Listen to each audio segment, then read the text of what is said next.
መዝሙር 10 በእግዚአብሔር ታመንሁ፣ ነፍሴን እንደ ወፍ ወደ ተራሮች ተቅበዝበዢ እንዴት ትሏታላችሁ?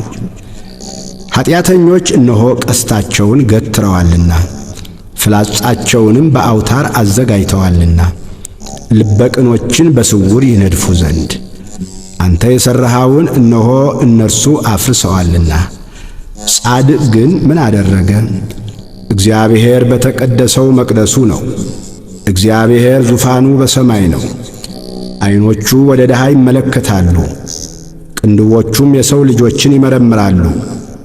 እግዚአብሔር ጻድቅንና ኀጥእን ይመረምራል።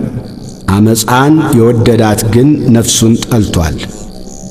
ወጥመድ በኀጥኣን ላይ ይዘንባል። እሳትና ዲን አውሎ ነፋስም የጽዋቸው ዕድል ፈንታ ነው። እግዚአብሔር ጻድቅ ነውና ጽድቅንም ይወድዳል፣ ቅንነት ግን ፊቱን ታየዋለች።